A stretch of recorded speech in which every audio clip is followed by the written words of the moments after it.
All right, what's up, beautiful people? It's Reese back with my man Tim Billings, and we're going to continue his testimony, his inspiring story of how he went from making six figures illegally to six figures legally, and not only that, helping others, and how he can help you too. Check it out. So we get to that day where you about to walk out them doors. What happened with life then? Oh man, it's crazy. Like you'd be so excited and so anxious. I actually started getting anxiety like my last 6 months. I would be walking and heart just start pumping out of nowhere, right? So my day coming out, anxious, excited, but definitely did not know what was on the other side of that fence. Yeah. Right. Came home and happy to be home. Went and saw my girls. It was a Friday. I got out, so it was a football game they went to that night. I went to the football game with them, and definitely enjoyed that. But then when the football game was over, like reality kind of set in. So I'm a huge believer in karma. And I know that in the years that I ran the streets, I sold drugs the whole time in the streets. And I know I ruined a lot of families, right? I know that. I take responsibility for that, and I understand how karma works. So I know it's no way I'm gonna ruin all these people's families, and I come home and mine not ruined. So I came home, and both of the women I left kids with were strung out on drugs. My mom was in a very precarious situation, all the way in Phoenix, Arizona. She was living out there. And I thought she was doing well, and the whole time she wasn't. She just didn't want to stress me out about her situation, so she talking to me like everything good, but everything was definitely not good. Wow. And so this is what I came home to. So I didn't even have a place to stay. Like I ain't have no money. I ain't have no money left over from the streets. Like all that was gone.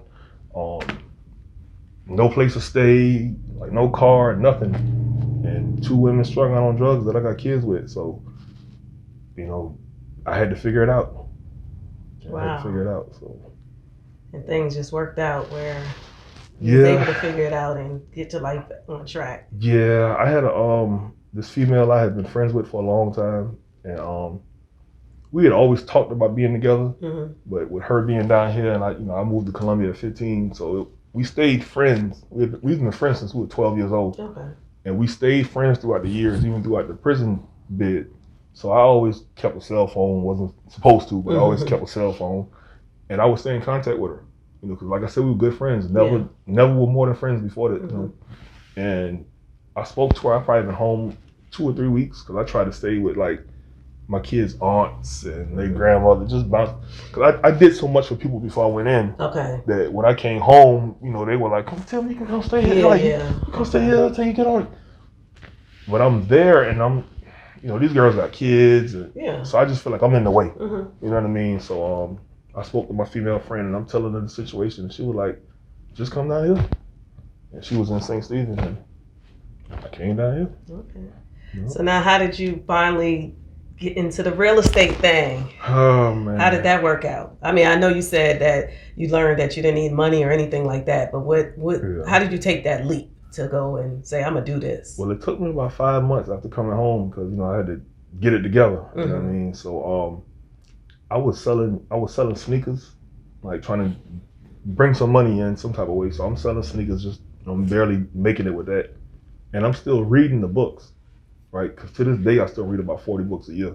So I'm still reading the books. I'm getting on YouTube and looking up stuff, and I come across this seminar coming to Charleston, a free seminar, how to flip houses with no cash or credit, matter of fact. So I'm like, damn, this is what they was in the books talking about, how to flip the houses. So let me go ahead and sign up for this. Talking about. Yeah, so I signed up for the seminar, right? And I signed up for the seminar. Me and the girl I was with at the time, we both signed up. So the day of the seminar, like I get up 4:30 every morning. Like I never ever oversleep. This day I oversleep. Woke up late, right? So I woke up, it's late, but it's still time for me to get there. But we in St. Stephen, so it's an hour drive, you know what I mean? So when I got up, I'm like, damn, I'm running late. I ain't gonna make the seminar. So I'm like, you know what? I ain't even gonna go. And she looks at me and she was like, no, you said you want to do this. This is what you want to do. You going. We going. Right? So I'm like, well, damn. Because she had never really took it that serious. I didn't never see that. You know what I mean? She just heard you say, but you yeah. So like, you know, so I guess good women will hold you to, you know what I mean? Hold you to your word. Part. Yeah, when you say something, right? So, because we not together now, but we still great friends. No, and that's good, she like still love her to death. But so she was like, no, we going. So I went ahead and got dressed real quick, boom, boom. And she had to go to work from the seminar, so we drove 2 different cars, right? We speeding down the highway to get to the seminar. Somebody actually called her son. They were like, I see your mom and her boyfriend racing. They racing. Like, they thought we were racing, but we were trying to get to a seminar. And it was lightly raining and everything that day, right? So boom, we make it to the seminar. I love it. 2-hour seminar, so informational. Like, I love it. They offer another 3-day workshop. It was like $300, 2 people, 3-day workshop. So we signed up for that, right? Never snows in South Carolina. The weekend of this 3-day workshop, that's when we had that blizzard. Yeah. Right. That was what January 18, 2018. Yeah, that sounds about right. Yeah. Either the end of 17, like the ice storm. Yeah. I remember that. Yeah. The end of 17, beginning of 18, we had that blizzard, ice storm, whatever. So we snowed in. Wow. Can't even make it to the workshop. Right. So the first day was a Friday. I'm looking at the snow on the ground like, please just let up a little bit. At least can I make it to the last day, that Sunday, you know what I mean? So boom, we don't make it. I called that Monday to try to get our money back, right? And the people say, well, we have one coming up in Myrtle Beach in a couple of weeks, so if y'all want to go to that one. We went to that one. And that's where I learned I heard the term wholesaling real estate. They said the best way to get started was to ride around looking for vacant houses. They kind of gave me all I needed to get started. And then lastly, when the workshop was over, I bumped into the guy who taught the workshop that weekend. I think he was from San Diego. And I caught him in the bathroom at the end. And as I walked out, I said, man, how do you know when to start? Like, just how to get started. He was like, man, it's never a right time. It's like, if you try to wait till this or this, he was like, it's never the right time. You just got to do it. Yep. And I came back home and did it. So you just drove around, found your first vacant house, and... I mean, it took me 11 months. Okay. Yeah, it took me 11 months. I had a couple close times within that first 11 months, but yeah, it took me 11 months to make my first dollar in my business. Okay, and that was in 2018. Yeah, because I officially started February 9th, 2018, and I didn't get my first check until January 2019. Okay, yeah. And so your post that went viral was in September of 2019. Yeah. And at that time, you showed a picture of the check, and you just kind of gave, you just went over just now. You gave a brief Facebook post summarizing all of that. Obviously, not all the details, but at that point, was that your first check, or that was just a check you were showing? That was the second one. That was your second one. That was the second one, yeah. And you just shared how, like... Because when I shared the check was actually some months old. Because I made that post in September, and I got the check in April. Okay. Yeah, so it was a few months old. But yeah, it was actually the second house I did, a house in Goose Creek. And it was $127,000 check, but it was $65,000 profit out of that for me. Wow. Yeah. And did you have to use any money on that, or that was one of those you don't need no money? $10. $10? What? Turned it into $65,000. $10 from $65,000. Second house. And you know what's crazy? When I went to that workshop, right? The guy, he was like, who taught it? The same when I say I caught it in the bathroom. As he was teaching the workshop, one of the days he was like, the second wholesale deal I ever did was $48,000. Right? He said, I never did one that big again, but my second one was $48,000. And I looked at the girl I was with. I said, we're gonna do one bigger than that. That's it. I told her that. I said, we're gonna do one bigger than that. So you spoke it into existence. My second one, $65,000. That's it. Yep. So that was your second back in 2019. That was your second house. Fast forward to 2022. How many houses have you done this far? 2022, we've done several this year, man. Because 2020, when COVID hit, I took on a partner. Okay. Because I actually thought it was gonna be over. Yeah. Like, I thought it was over. Like, I said, nobody buying houses right now. Yeah. Like it's over. Like I thought it was over. I don't know what I was gonna do. It's Armageddon. But the crazy thing is, it actually picked up. It actually picked up, and later on that year, I took on a partner, which he was already my best friend already. So he was already a businessman. Had owned several. He owned like 10 Boost Mobile stores at this time. Oh, okay. So you know, once he saw he actually kind of helped me with that 65,000. So once he saw that, he was just like, "Oh, bro, what you over here? What you over here doing? Yeah. Like you done turned $10 into 65,000." So okay.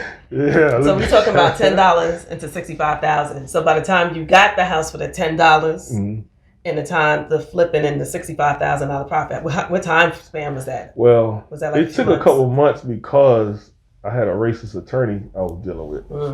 Yeah, he actually kept pushing the closing date off.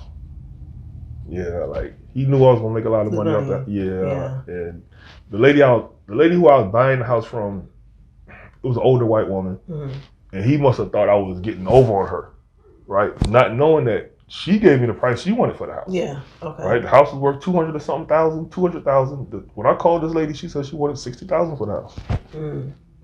So what I'm going to do? I'm supposed to argue with that? No. Yeah. I took it. Matter of fact, she said 60, 65. I made an agreement with her for 63. I said, let's meet in the middle then, 63. And then I found somebody who bought it for 129. Wow. You know, so the attorney, he kept pushing it off. And finally I got the lady to call and was like, man, he's trying to push the closing back again. Because you call him and she called him and I already got a hotel room, because she lived outside of Columbia. So I already got a hotel room to come down there, ready to get my money. The attorney called me back. He already had called me to push it off again. He called me right back and was like, I spoke to Marge and let's go ahead and do this. Okay. Yes, sir. Let's go ahead and do this. Okay, so where did $10 come? Like that's a deposit. Like, I'm not actually buying the house with the $10. It doesn't matter with this example I just gave you. When I looked the house up, it's worth $200,000. But that's after it's totally fixed up. Okay. This house didn't need a lot of work. Oh, really? Right? It was a nice house in Goose Creek. The lady inherited from her parents. She didn't even like her parents. Oh. Her parents were married 60 years. They passed, left her the house. Only reason they left her the house because she was the last living kid. Yeah. And she was in her 60s. So and she probably didn't want the headache and deal with No, that. she lived outside of Columbia. She had 10 acres. She wasn't moving. So she was just like, I just want to get rid of the house. So when I called her about it, she said, like I said, 60, 65. I agreed to buy the house for $63,000. The $10 is what I use as a deposit. Because when you sign a contract with somebody in South Carolina, you have to put down some type of monetary deposit. Oh, wow. It has to be at least $2 in our state. Right, so I usually do 10. So you did it big. You did the whole $10. Yeah, big, y'all. Yeah, whole $10. Wow. Okay, so now that gets into the whole detail of your business. Now, obviously, you put work into the house. So you buy vacant or dilapidated type. I buy some of them for real and actually fix them up and flip, and then some of them I just do this no cash, no credit, quick flip type strategy. Okay, there's a lot of intricacies to this, but. You have another business now where you're teaching other people to do just that. I do. You're not hoarding the information, because you know some people try to hoard it and hold it to themselves. I'm not one of the people. I believe in collaboration over competition. That's it. Yeah, so I don't look at you as we competing against each other. I'm looking at you like, how can we come together and win together? Yeah, that's it. So now you was telling me earlier, before we start recording, that you have a student? Well, I have several students, but you're talking about the one I'm going to interview. That he and his mom made $125,000 in what, 5 months? $105,000. Yeah, they did $105,000 in 5 months from what I taught them. Okay. Yeah, I started teaching them about 7 months ago, right? I started coaching them about 7 months ago, and him and his mom, they're business partners. And I used to be on the phone with him, with the son. And mom used to be in the background, ask him this, right? Every call. So even like, I really like them, right? Because even after our sessions was up, because we had a certain amount of sessions for what they paid me, they still would call me. And I had to tell them what they said, hey bro, we done. But I just kept on coaching them, you know what I mean? And then I started a coaching group, and they joined my group so they can continue to learn. But but that was about 6-7 months ago. Okay. And in that time, they have flipped 6 houses, no cash, no credit, and made $105,000. Wow, that's incredible. Yeah, so what made you decide to get into that side of things? Maybe people kept coming and asking you, and you was like, you know what, let me just go ahead and start the whole coaching. Yeah, people kept asking me, right? People kept asking me, and I would give a lot of free game to people.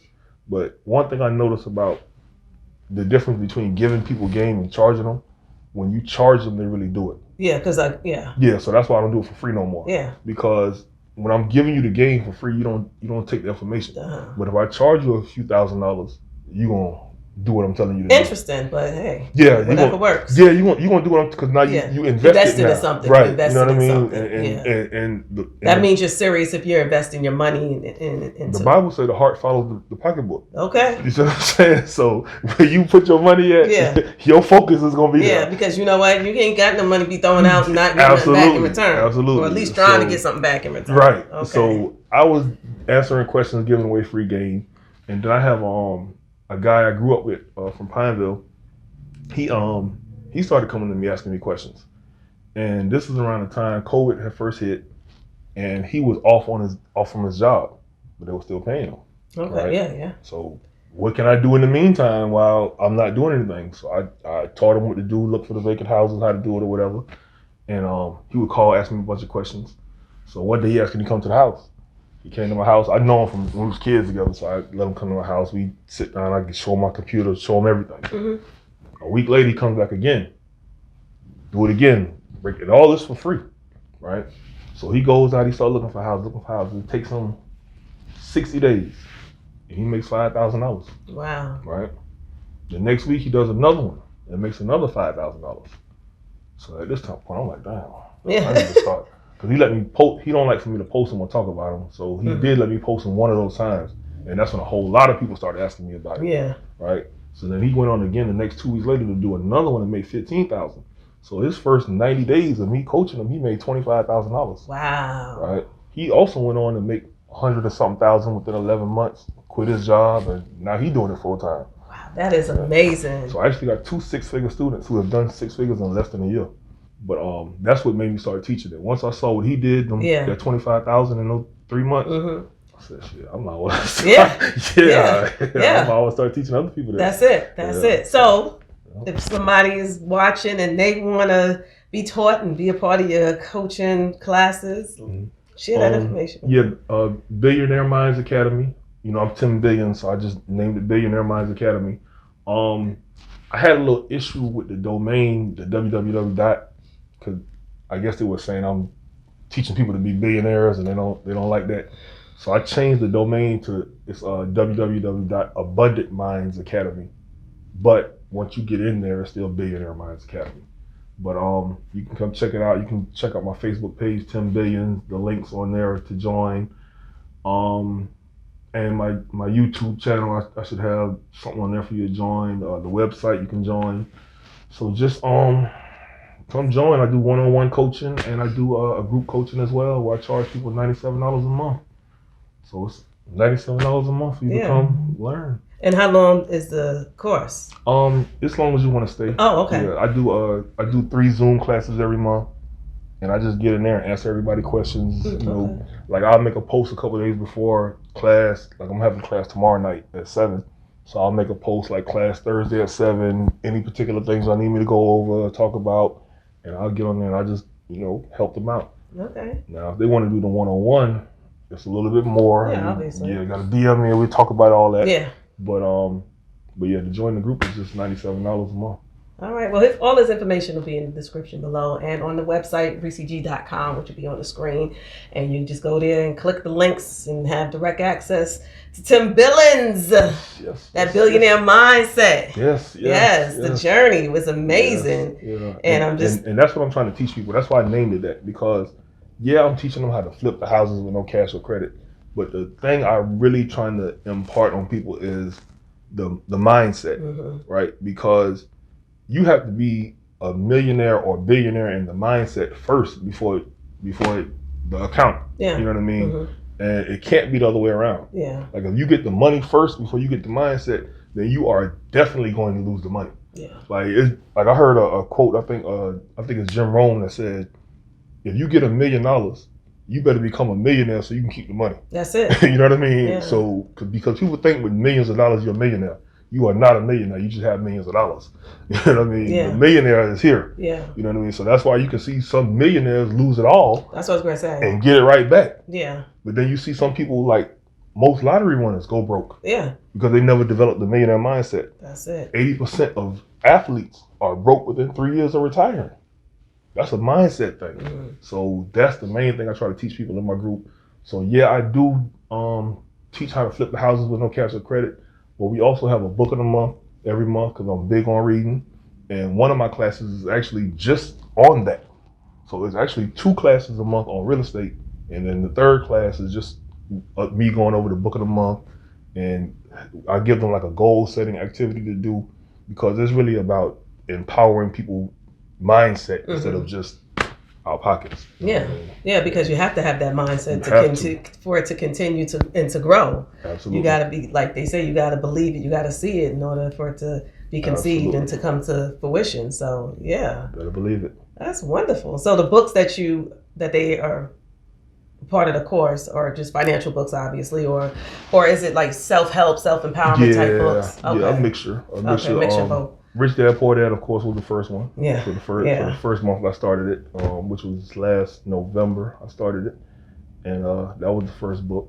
Okay. So it's just different books. Most of them business or self-development, some type of. Yeah. So with that book being the book that changed your life, changed the course of your life, give everybody a little brief summary about that book and why it resonated with you so much. Well, the main principle in the book. Well, the main couple of principles in the book, but the main one is buying assets over liabilities. We are Black people are a very consumer people, right? We just like to get money and just buy stuff. And in that book, he's telling you that there's nothing wrong with buying stuff, but buy assets first. So if you are working a job or wherever you're getting your income from now, take that income and buy assets with it. Mm-hmm. So you buying stocks or you buying real estate, whether it's houses or whether it's some land where you got 2 or 3 trailers sitting on it and you rent that out. Buy assets that bring you money, and then now you can take that money and do whatever you want. If you want to buy whatever, you can do that now because you're not physically working for the money anymore. Your assets is making money for you. Okay. So that was the main point in the book.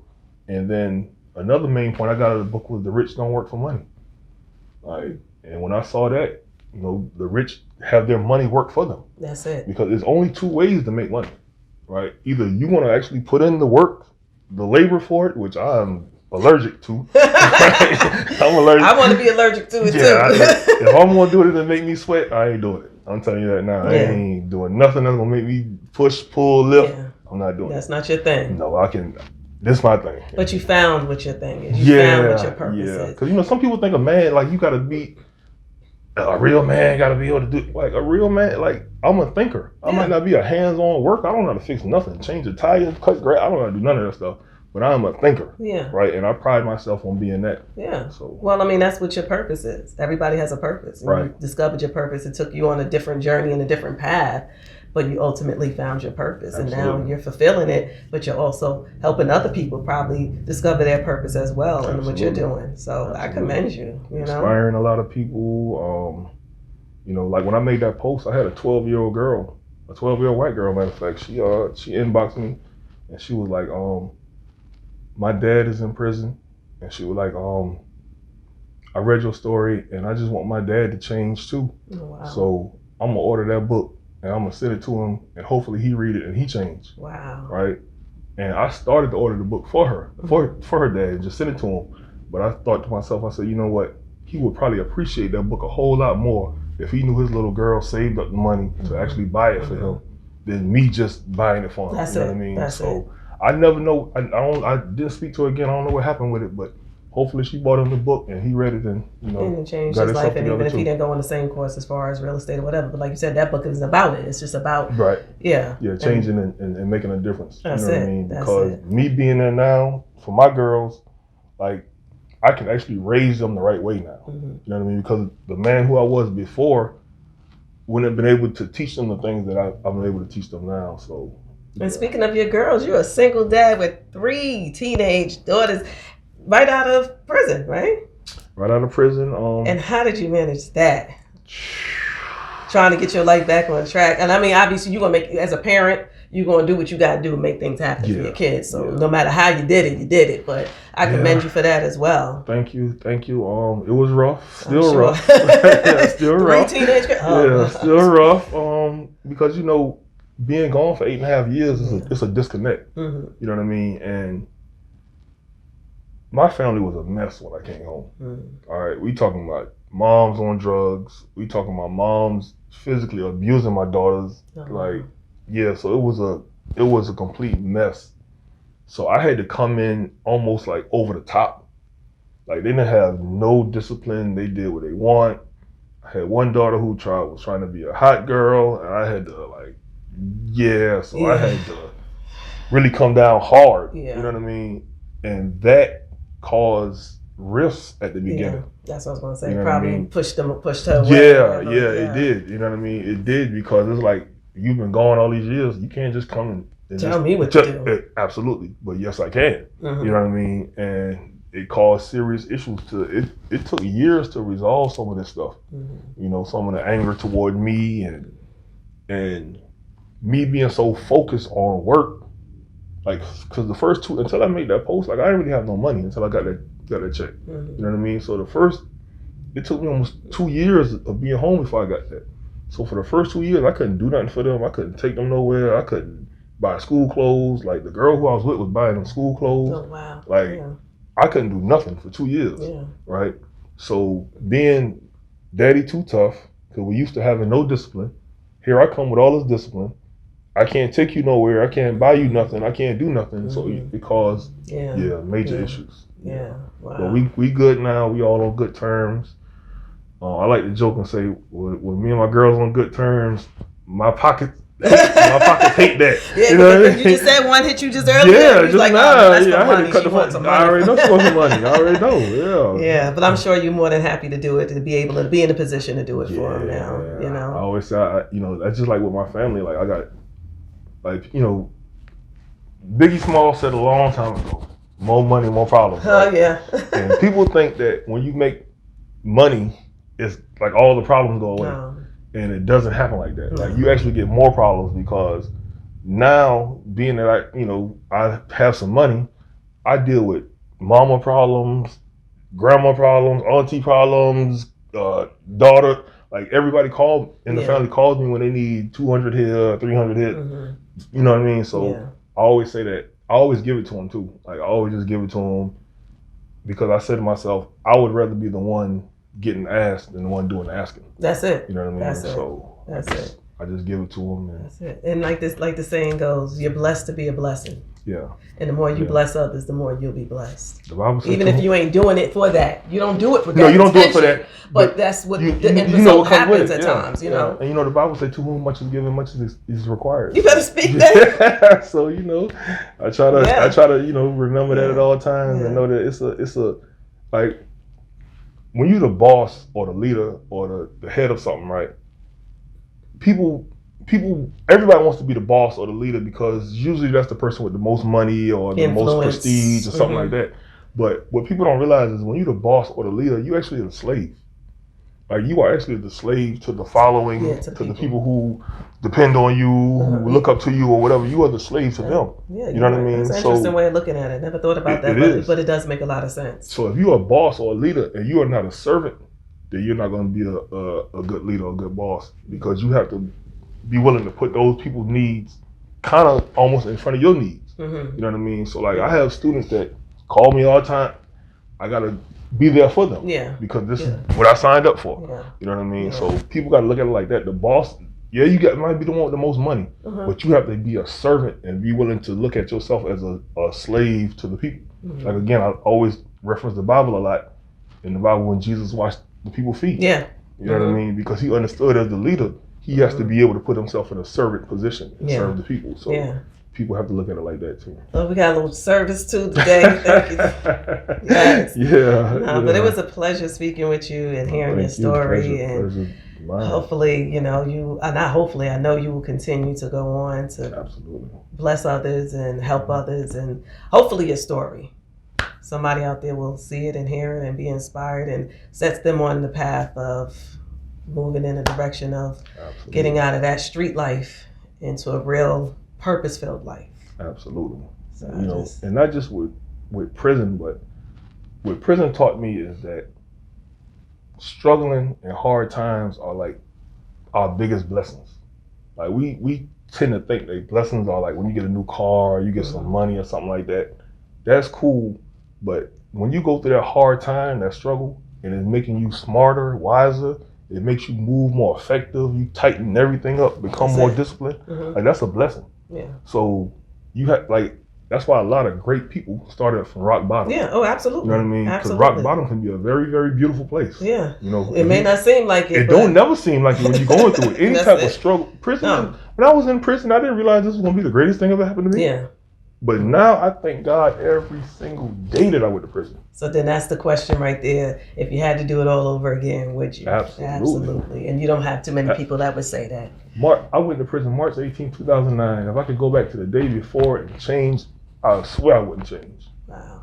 Let me live, and I needed all 8.5. Like my mom had me doing this prayer, this time next year, right? Because I always thought I'd be home early. Yeah. I needed every piece of the 8.5.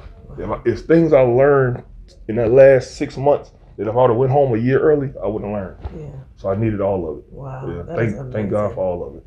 Like the saying I like to use, don't just go through it, grow through it. Grow through it.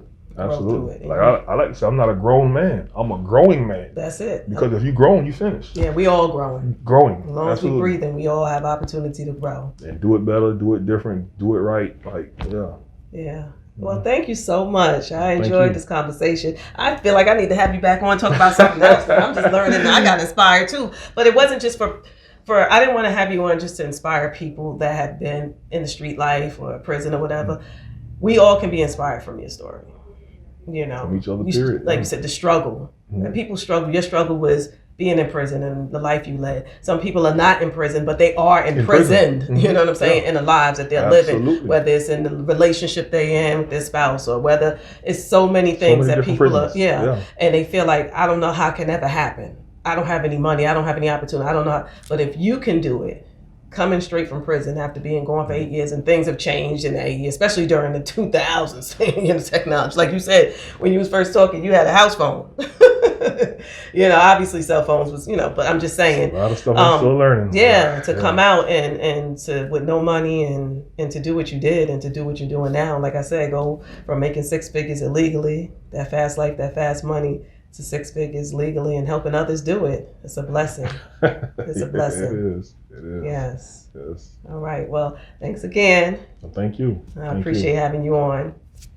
Make sure y'all check him out. All the information will be on vcg.com in the description box below. And hit him up. Be inspired. Please do. Tim Billions on all social media, Facebook, Instagram, Twitter. And the website is www.abundantmindsacademy. But once you get in there, you'll see it called Billionaire Minds Academy, because I already put that on the website. I didn't change that. No. You do what you do. Yeah, so it's Abundant Minds Academy, the domain, but it's Billionaire Minds Academy, the course, and teaching you how to flip houses without using cash or credit at all. All you need is hustle. That's it. What's the saying? Hustle or starve. And there it is. Thanks for checking it out. Until next time, peace and blessings. Peace.